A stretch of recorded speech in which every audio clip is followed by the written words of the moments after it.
Leader, episode 2. I'm super excited to have my guest, Donovan. But before that, just a quick intro from me. So, I am Ekua. I am a corporate visibility expert. I work with leaders, entrepreneurs, and academics to help them to leverage LinkedIn for success. And I work with leaders. Everyone is a leader. And we are in the right place and space if you want to be a more visible leader, if you are a tech leader and business leader, or you just lead yourself, whatever capacity that is. So this is the show for you. And today I have Donovan, and he is going to tell us all about what he does, his journey, and a bit about his expertise, and what do you love to speak about. So take it away, Donovan. Thank you very much, Ekua. Just want to start by saying I really appreciate you inviting me onto your show, The Visible Leader. I mean, episode 2. Wow, can't get much better than that, eh? But it's a real pleasure to be on the show, and I hope that anything that I share, if it's part of my story or just information, that it makes a difference to at least one person out there, because I'm a firm believer that the more we all share our stories, the more we can make a bigger impact in the world. And yeah, so that's me saying I appreciate being here. Who am I? It was Donovan Grant. So I'm a father of three, and I believe a great husband. I'm sure I am. And but yeah, in terms of career-wise, I've been in technology industry probably over 30 years, definitely over 30 years. Many years ago as an apprentice, and I've worked my way around from technology to management and leadership and so on. And as of last year, I reduced my hours. I've reduced my hours down to 3 days a week doing that, because I wanted to make space for the next chapter that I'm moving into, which is helping other mid-career professionals to transition in their lives, because it's not an easy thing to do. I think I've had at least two transitions in my career, if not more, and I know when you've got someone by your side, put the shoulder around you, or just whisper a word in your ear, it makes a big difference. So I'm here definitely to help anyone else out who's in that mode, who's kind of been thinking, not really sure what I want to do next, and just to say, I think, and I've experienced it myself in my career. There's times where you kind of think, is this it?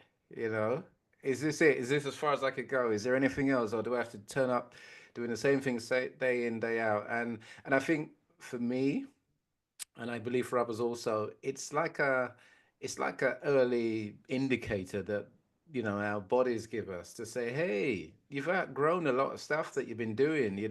Maybe the environment is not your environment anymore. Maybe the people are not your people anymore. Maybe the work you're doing is not where you want to be now. So wake up and take action. So that's the kind of people that I work with, and as I say, anything I do share, I promise you, I've experienced it, and there is nothing more painful and enjoyable than experiencing these things yourself. So hopefully Wow, that gives amazing, it. amazing. And tell us a bit more about, your particular signature like method or framework that you use and why you use that method.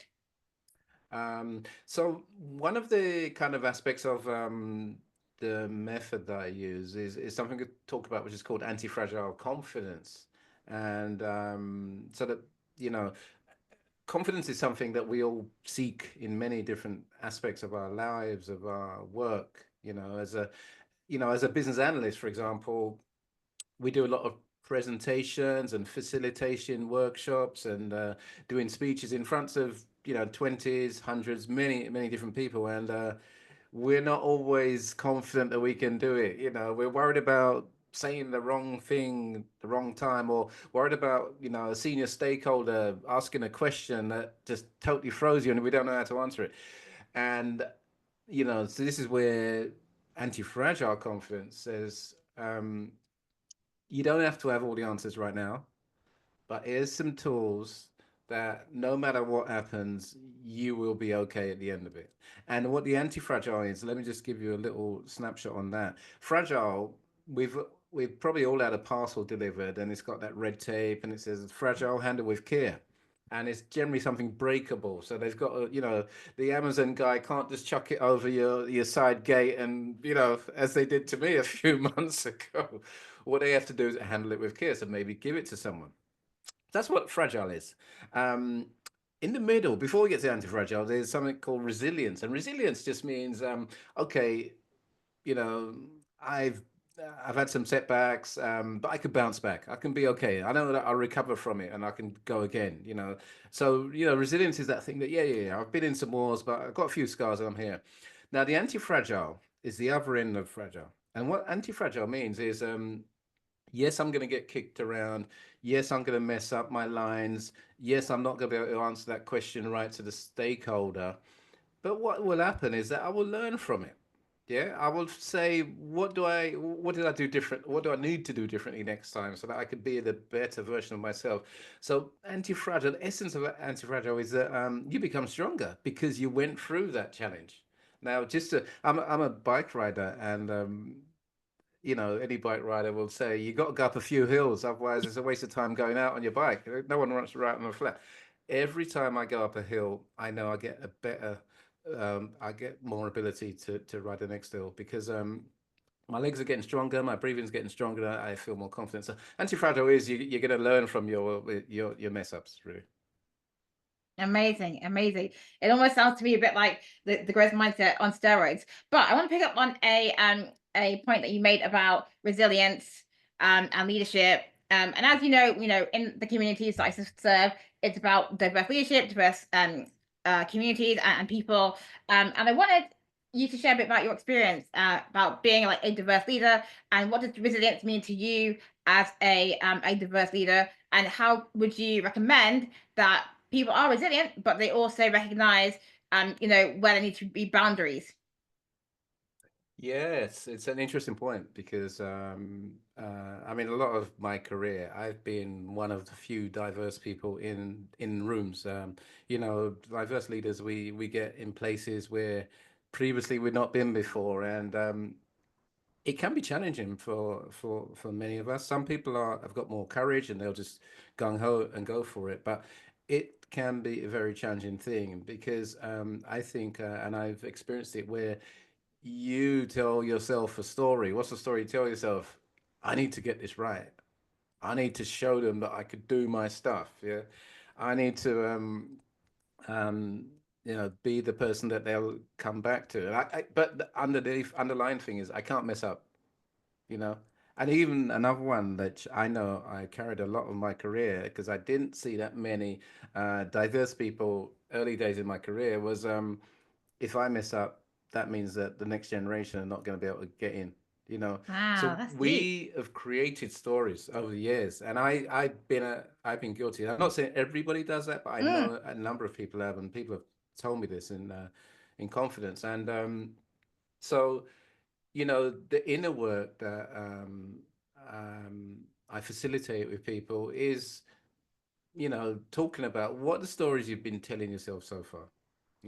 What the stories that you've outgrown and you're ready to let go of, and what the stories you want to tell yourself. What's the truth? Because really, a lot of this is about telling the truth. And one thing I've got so much better at in mid career was putting my hand up when I didn't know something, or I've messed up. I didn't try to cover things up and whatever, because I realized that everybody messes up. Even the people that look like the best qualified, they're the best at this and whatever. They mess up as well. But here's the thing: you mess up, the sooner you can identify it and investigate it and figure out why it messed up, etc., you can fix it and you move on. Yeah. So part of the journey is how quickly can I rectify the situation? Yeah, so that I can move on again. It's not who's gonna tell me off or be upset or mark me down or whatever. And so the story we tell ourselves are different because we have to start asking ourselves different questions. And I think a lot of it is people don't get a situation where they want to talk about these things. Some of these things are not line manager conversation. Yeah, because you don't want your line manager to think that you're, a coward or worried about this or whatever. It happens in many cases, men and women. So many people tell me things in confidence that they wouldn't talk about to them, and my job or role, whatever you want to call it, is about just saying, hey, everyone else is messing up, so let's put that to one side for the minute and talk about what do you really want. What do you really want? How do you want to handle the situation? What do you want to happen next? What is the next chapter that you want to write in this book? You got to this point. What is the next chapter? And even before that, Akira, one of the things, I keep saying one of the things, but it's one of the many things that I do think is really important is obstacles make us stronger. There's a book, Ryan Holiday, and I think it's actually called "Obstacles Make Us Stronger." And we've heard it. It's kind of biblical as well, that you get challenges because you're worthy of the challenge. Now, sometimes we say, "Oh my gosh, you sure it's me? Shouldn't it be a cure this time? I had my challenge last week." But the answer is no. You get the challenge because you've outgrown the stuff that you were meant to grow into at this time, and you need to go to the next level. The question is, do you answer the challenge? You may have heard of the hero's journey.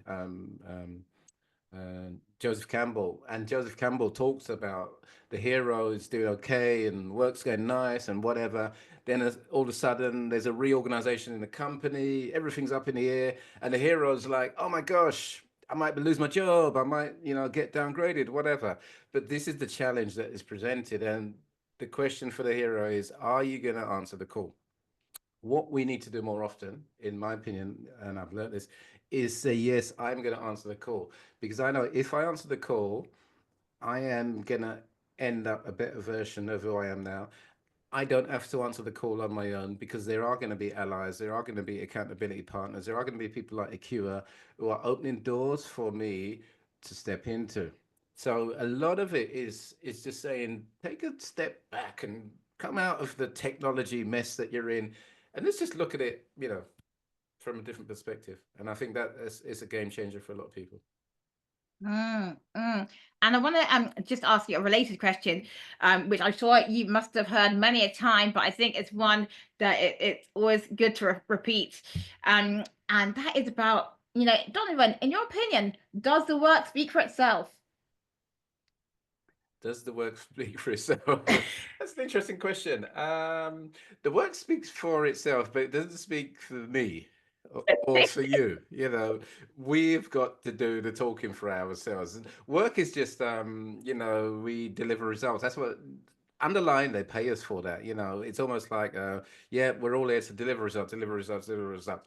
But the question for us is, do we want to go to the next level? Because we're capable of more than just doing the work. Yeah, work is just it's the bread and butter of the organization. It's the bread and butter of what we do or whatever. But what about those innate skills, innate strengths, and that extra stuff that you've got? Like for me, I'm people say it, and I don't mind repeating myself. I'm good facilitator. I'm good with speaking with people, and speaking to people in different ways, which is not necessarily uh, you know, totally proper. But I'm okay with that because I like to challenge people, disrupt the normal conversation, and just be a little bit edgy so that people kind of think, okay, maybe it's worth listening to this guy. So the work does not, well, the work's the work. You speak for whatever the work wants to. What we want to focus on is you speaking for you, because you're the only one who's going to speak for you. And if you don't speak for you, you will be just like all those other vanilla people over there. And we're waiting for you to be the non-vanilla one who sticks their head up and say, you know what, I'm ready to go to the next level that Donovan and Akira are talking about. Yes, yes, because whether we want to get a promotion or whether we want to be getting a paid speaking gig, if we're not telling people about this, how can we expect them to know and for us to therefore get the results? So I think it's really important that we think about, whilst yes, it's great to be good at what we do, and we are all good at what we do, but we also have to give voice to that. And I was wondering, Donovan, if you could, tell me a bit about your experience of people feeling that, again, from the diverse backgrounds, and feeling that they can't be as, I guess, proud about the wins and the good work that they've done. Mm, can't be proud about it. Not proud, Uh, but like they can't like be too boastful, too loud about it. yeah, I know what you mean because I was a bit like that myself, really. Because I kind of just said it's just results. I'll get results and I'll move on. Maybe manager will give me a good annual review and say, hey, yeah, you delivered all that stuff there. And I think we kind of we can get caught up in not appreciating what we do. I mean, for sure now I'm so I celebrate all my small wins, all my little victories. Today I had a couple of meetings at work, and the meetings went well, and I do a lot of preparation before the meetings, and I know if there's going to be stakeholders who might not be as easy as other ones, and I come out of the meeting and it was a good result. So that's a celebration. That's a small win. And so rather than saying maybe not being proud about it, it's more for me about looking at it from a different perspective that each one of your small wins is a stepping stone towards a bigger win. Yeah, the things that we do, the people we speak to, the bits of emails we write, the work we deliver, etc. They're all small things. So yeah, okay. You don't necessarily have to be proud about it, but you got to say, "Hey, I'm in the game. That's my skin in the game. I'm delivering results." And the more you deliver results, the more you'll get, the bigger challenges you get, the bigger pieces of work you get. Because at the end of the day, I think the onus in the old days, the onus used to be on our managers to say, hey, yeah, I think you're ready to step up to the next level, whatever.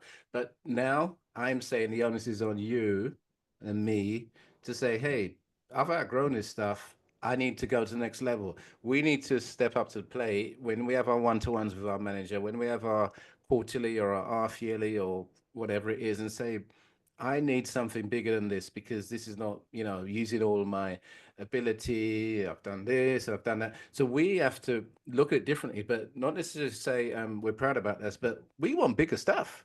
We want bigger fish to fry, and obviously it means bigger money at the end of the day. But we have to seek out challenges, Ekua. I genuinely feel we have to seek out challenges. As human beings, I think there's a couple of things they said that we are goal oriented and we are growth oriented. We want to have targets and we want to have growth. And if we haven't got a goal, if anyone's sitting there now watching this and you haven't got a goal in your career and you're not growing, the onus is on you to say, hey, I'm going to go and speak to my line manager. Do not wait for your line manager. Honestly, rule number one, don't wait for line manager's manager, but line manager's manager's manager to say, yeah, Donovan's ready to be, please, please, please, please, don't wait. Don't wait. I've been guilty of that. And, waiting versus taking action are two totally different things. And as Bob Marley said, you'll be waiting in vain. uh, yeah, I mean, I just like to use the analogy about, don't be a passenger to your career, be the driver, Mm. right? Amen to that. Amen Because to a that. lot of people had that mentality and that mindset of like, it is my manager, he's driving the career, I'm just a passenger waiting for them to be like, you be promoted to the driver. But Mm, actually, if you follow that methodology, you'll never get to where you want to go to, mm, because what if your manager doesn't have the same view or same ambition as you? Because mm, that's a very dangerous game. mm. Yeah, it's so true. And I'm just reflecting on one of my early managers.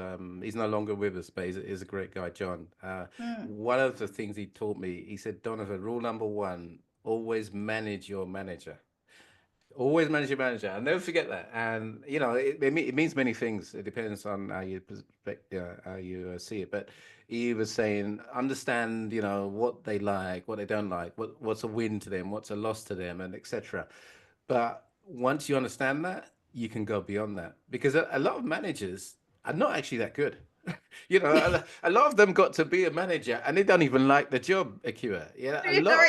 a lot of managers do not like the job. They've got to do it. You know, they've got to do six appraisals, and it's like, oh my god, I got to do another appraisal. So you sit in a room, ticking box, all that stuff. There, managers, there's a lot of things they don't like about a role. If you are the person that helps them to perform their role better, they're gonna think, I like this guy, I like this girl. You know, they're thinking a little bit different from the others. Everyone else just turns up and tick, tick, tick. But this person's actually making me do my job and making me better. And I think we have to honestly, we got to raise our standards. I know Tony Robbins says that a lot. We got to raise our standards.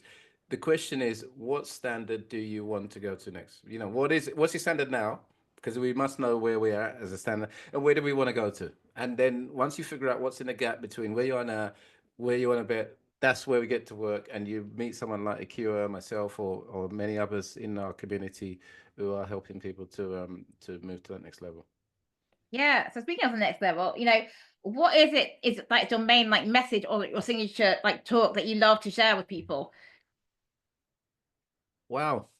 I'm trying to think. You throw me there, Ikea. I'll tell you what. Um, what's coming to me is closing the gap. Yeah, in terms of where you, because I think it's most important to identify what is the game you're playing. Yeah, what's the book you're writing? What is the journey that you want to go on? Because if you haven't got that, if you've not got that, you're just going to end up spinning your wheels and do good work, get paid well, etc., whatever. But you've got to be targeted in terms of what you want to get. And so then once you know what you're going to go for, the question is, okay, what is it that you need to do? What's it you need to do? Who are the people you need to work with? What's the environment that you need to go into? So I am very keen that people be strategic about their growth, strategic about their career, strategic about if it's a business, in terms of you're the CEO. In your career, you're the CEO of your career, and take a more directed approach. And also, in all of that, you're going to have things that you don't do so well, or weaknesses, quote unquote.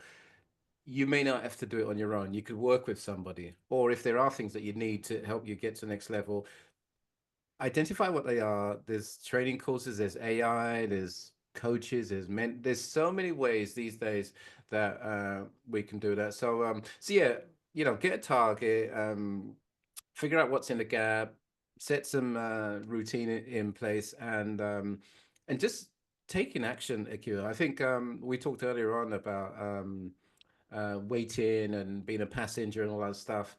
We've been passengers for too long, but not on our own bus, on someone else's bus.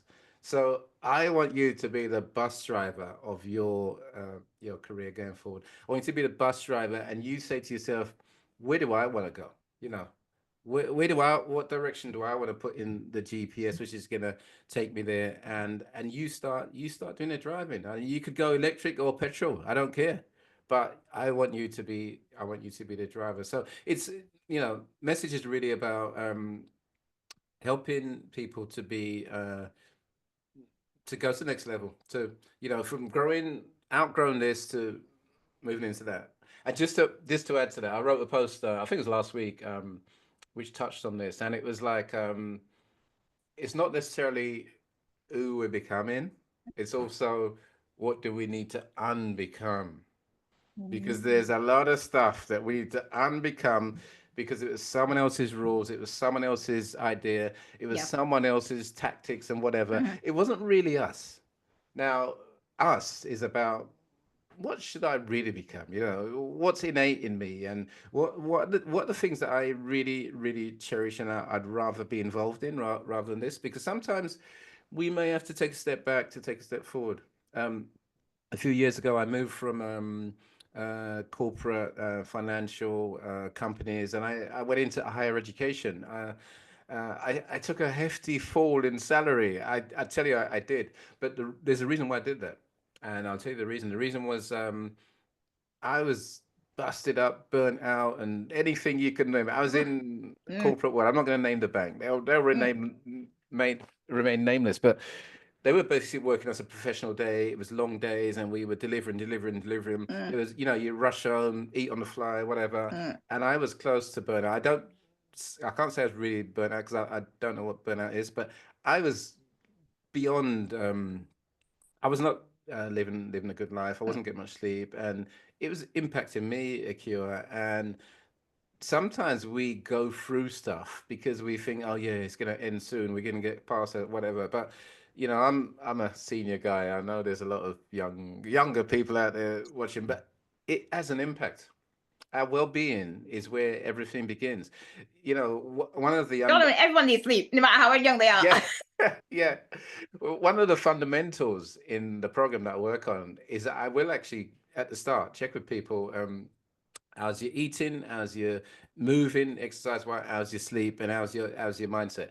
Because these things, people underestimate the power of your own energy. If your energy, sometimes we think our energy is like an 8 out of 10. It's really a 2 out of 10 because we're not getting enough sleep. We're eating crap, and we might be drinking or whatever and all this stuff. I drink, so I'm not having to go at anybody. Mm, I'll tell you that now. But we are not in the best place. So the first place we start is, first couple of weeks, let's get our diet adjusted slightly. Let's drink more water. Let's take breaks in between meetings rather than just jumping from meeting to meeting. And let's do exercise. I mean, walking is the easiest thing you could do. So I've probably gone off track, but underlying, it's like just be a better version of yourself, but you actually have to be the driver of the bus. for sure. And what would you say is like your main mission and your driver behind, why you want to help these tech professionals to succeed and to thrive? Like, did you have a story apart from that burnout, moving from the um banking environment, or something else that's driving you on this mission? So I would say it's probably a couple of things. Definitely when I started my career, young Afro-Caribbean guy in this banking game in technology, there were not many young Afro-Caribbean guys or girls around at that time, and it was not easy. It was a challenge for quite a few years before I established myself, and even then, you kind of had thoughts of, am I in the right space? Am I have I got the right stuff? Am I good enough? And even though you work your way up, it's still a challenge because we know there's a lot of underrepresentation of diverse people in the higher spaces, even leadership and management and whatever. We get in there and you'll still see it. Not just in public sector, private sector too. People not getting places. So I believe that this expression, control the controllables. So what is in our control? And I believe that anyone who's watching this who's interested in this is you ask yourself the question, what's actually in my control in my career? And I want people, part of it is I want people to literally wake up, Akira, and say, you are in control of your career and even your life if you look at the holistic picture, because not just about, it's not career there, life there, relationships there. It's one package. So my thing is I really want to be a catalyst. I want to be a disruptor, and I want to challenge people to say that you can have whatever you want it to, but you need to be open to facing challenges.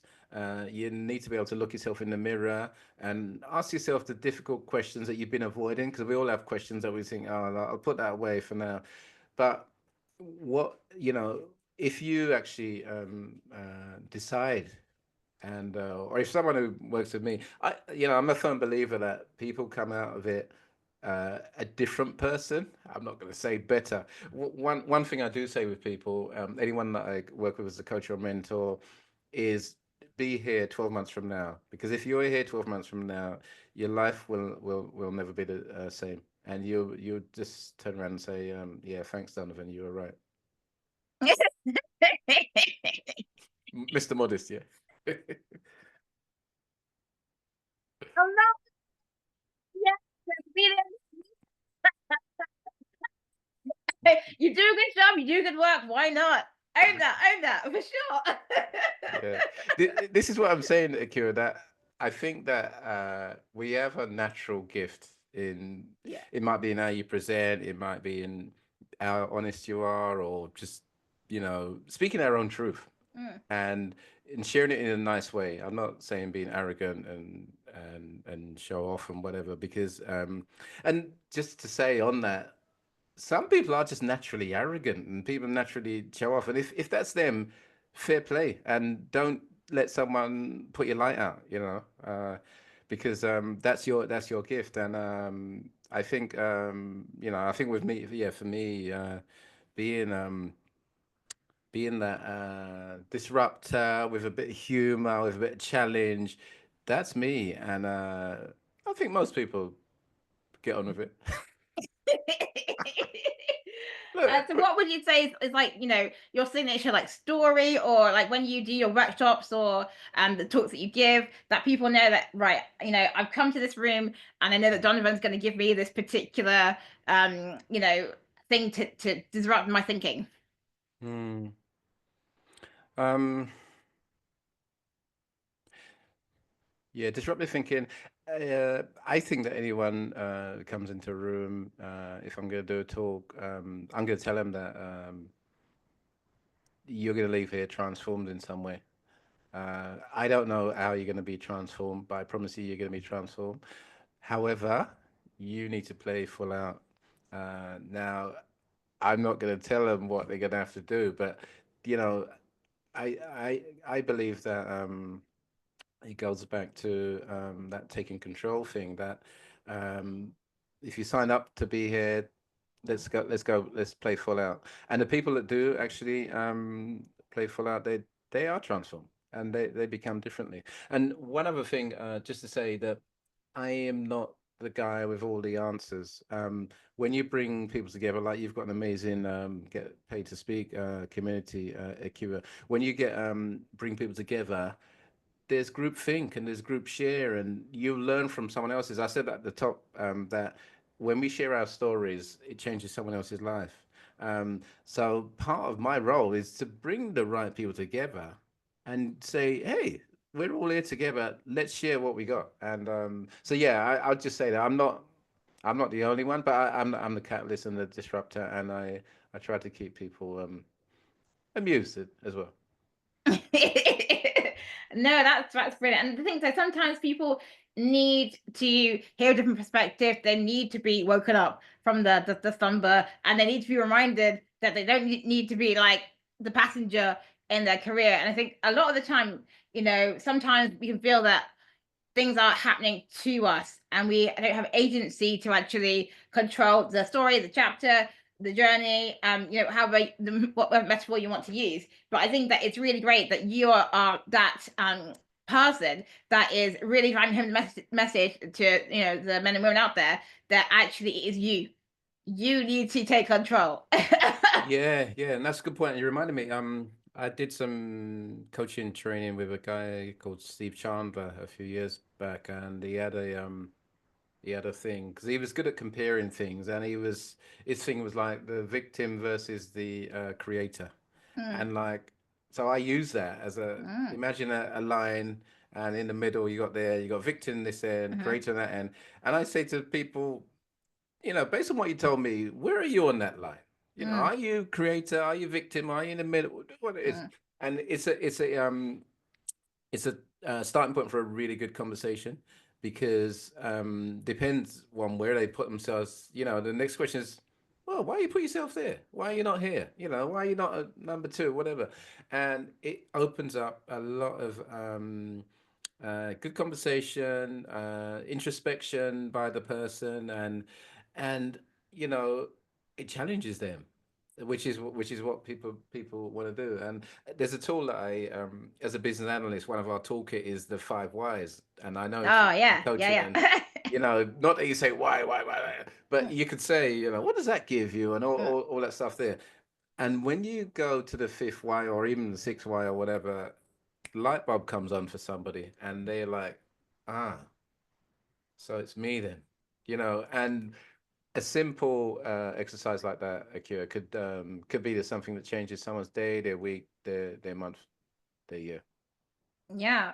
So just before we wrap it up, I do have to ask you this question because you've so beautifully talked about your spectrum between the victim and the creator. And again, so talking about people from diverse backgrounds and communities, sometimes in diverse communities and backgrounds, there is a feeling of having to do more, work harder, feel burdened, and feel sort of in a more of a victim mentality. What is your experience of helping people to kind of understand that everyone has problems regardless of their background, gender, and wherever they came from? And how can they actually not just stay in that mindset and move towards the creator or growth mindset? Mm. Yeah, that's a good point. It's a good point, and I think, excuse me, I think at some point, we all have a bit of that, especially in corporate world. So to be honest, it goes back to the ownership thing for me. I remind people that they are the only ones who are the owner of what their day looks like, their week looks like, etc. So the question becomes, okay, that's what they're saying. That's their expectations, etc. What's the truth? What do you want the story to be? How do you want the chapter to end? Because this is where that thing so simple, the circles of control, what's in your control, what's out your control, what's in this circle of control that you can do about it? Because ultimately, it's either you want to do something about it or you just want to talk about it.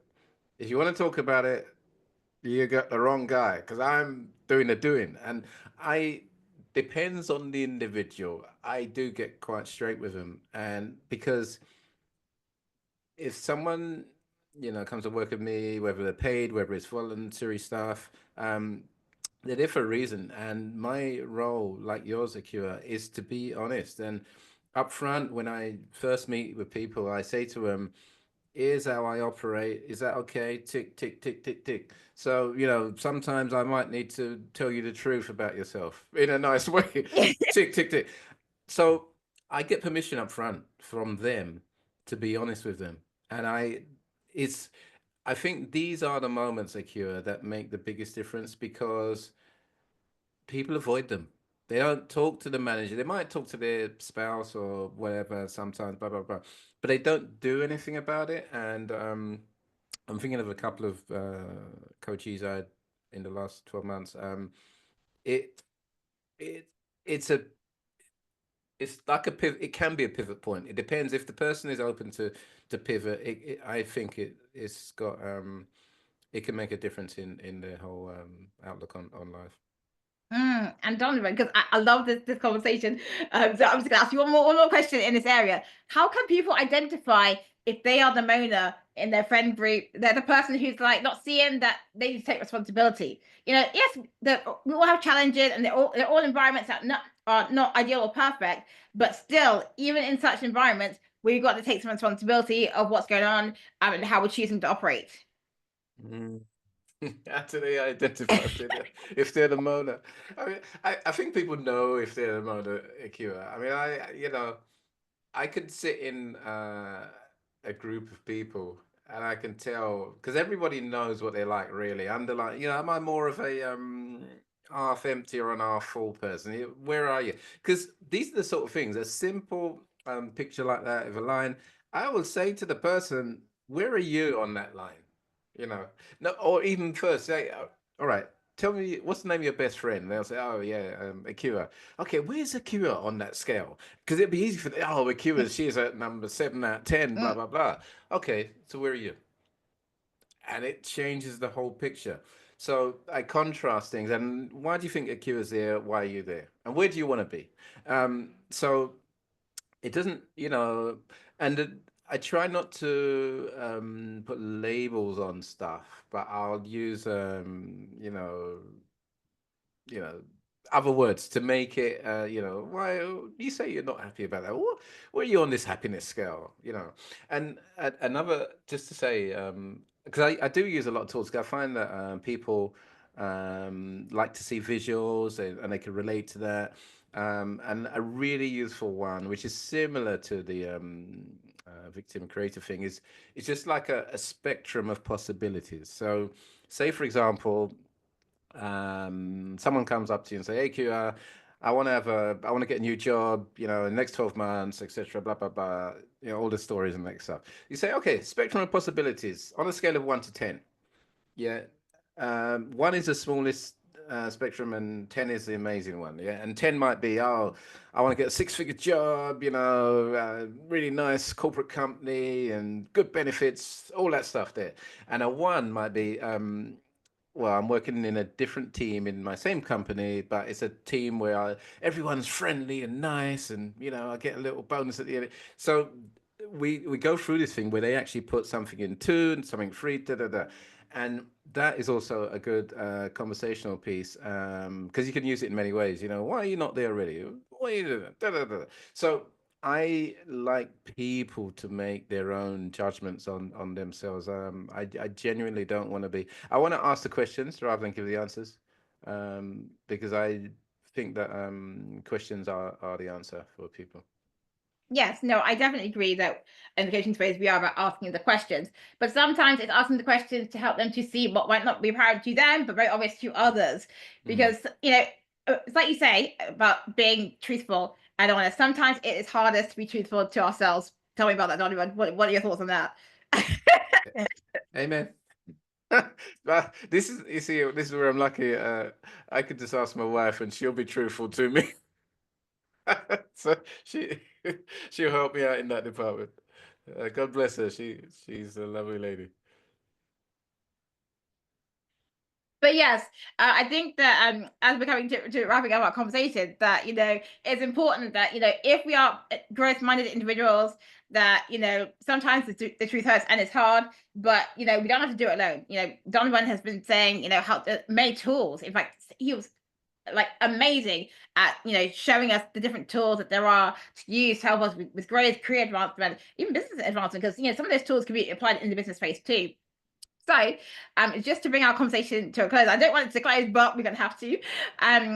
What is it that you think is, the reason that people should come to you for your particular like blend of leadership coaching in the tech space? Like, what is it that's super unique and special that they won't get from anyone else? Wow, that's a $1 million question, Ekua. I can't answer that. um, The room to shine, Donovan. yeah, yeah. So honestly, I just think that I believe that, especially the time we're in, it's a disruptive time for many reasons. On a minor scale, we have challenges in the community, politics, and companies, and wider. And a lot of people have got challenges. We're distracted by our mobile phone all the time. 250 touches a day, all this stuff, and I help people to sort of like just come out of that environment and come into this bubble for even if it's a 60-minute workshop or a day retreat or even just a coaching program, whatever. Come into a different environment where the noise is no longer there. It's calmer. It allows you to be creative, and it allows you to be courageous and just look at yourself in a different light. And the outcome is not that we have a lovely conversation and cups of tea and whatever, even though tea and conversations are nice. The outcome is that you see yourself in a different light, like Akira says, and you hold your hand up and you say, "That's like me. I want to be in that space." Um, and you can be, because sometimes because of where people are, they can't see it. So really, I'm calm confidence, but enable people to create space, and even people at top leadership levels need to have that IKEA. I mean, everybody's busy, everybody's got responsibilities, everyone's challenged, and sometimes people need to speak to someone who is totally out of their space.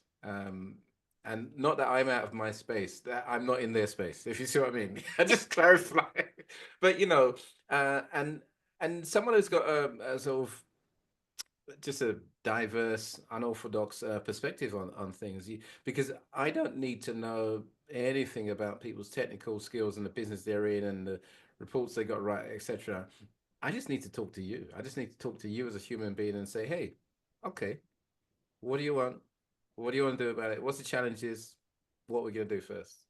So hopefully that answers your question. Yep. Okay, that is brilliant. Okay, so where can the good folks find you? Where are the best places to connect with you? So probably at the moment, I'm the best place is really on LinkedIn. I post on LinkedIn at least 3 times a week and once at weekend. A nice fun post at the weekend. During the week is inspiration and motivation and maybe some how tos. But yeah, weekend is fun stuff.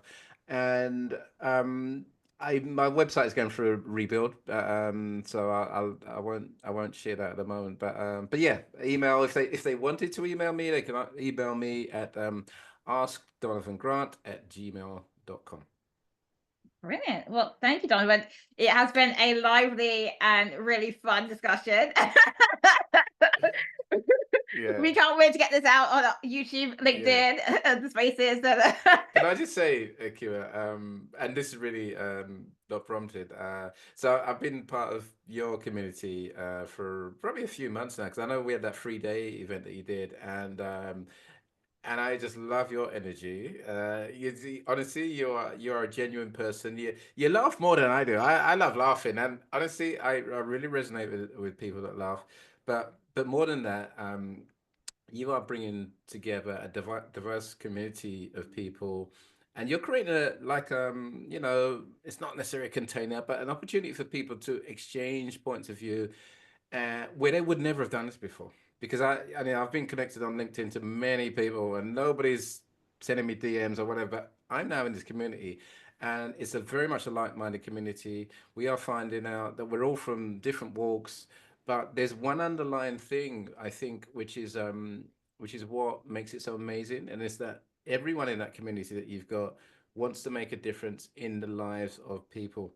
And I think when you're in a community that does that, it just feels like home. So I just really want to say thank you, Ekua, for creating this, and yeah, it's going to be an amazing year ahead for all of us. So It thank you is. for It having me. is. Wow. Thank you. That is too kind, Donovan. Yeah. And like as he said, my philosophy is that together we go further faster. And actually, there's so much we can like learn in community, by having safe spaces for us to be able to learn, to grow, to test things out, and to really to ask those questions. Because as Donovan says, ask better questions, right? Amen. Fantastic. Well, on that note, we will close our episode for now. So thank you for joining us, and we would love to hear your thoughts and feedback when this hits the relevant social places. So we're going to close our talk now. So thanks very much, Donovan, for being the second guest, Thank you. and looking forward to seeing you again in our spaces. Thank you very much.